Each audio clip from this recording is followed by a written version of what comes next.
Studio.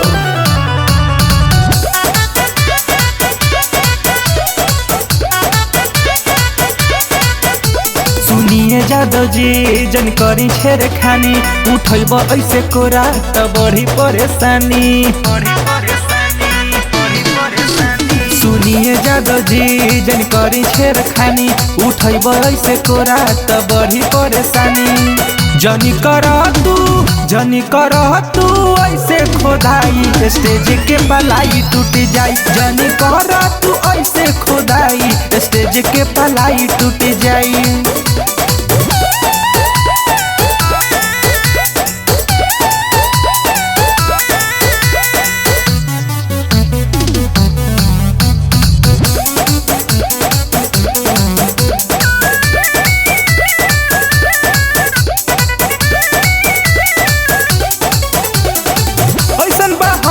जवानी हो आ जाई मुहवा से पानी हो।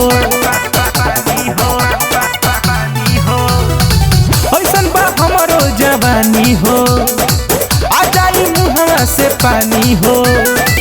जनी तू दूध के असर देखाई स्टेज के पलाई टूट जाई। जनी कर तू ऐसे खुदाई स्टेज के पलाई टूट जाई।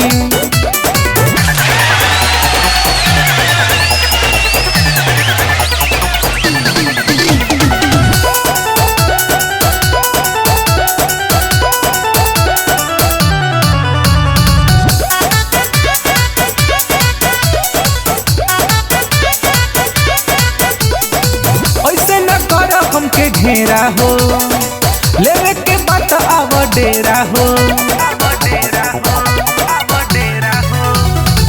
ऐसे न कर हमके घेरा हो लेवे के बात आव डेरा हो। राकेश ऐसे ना निकेश ऐसे ना राइफल भिराई स्टेज के पलाई टूट जाई। जनी कर तू ऐसे खुदाई स्टेज के पलाई टूट जाई।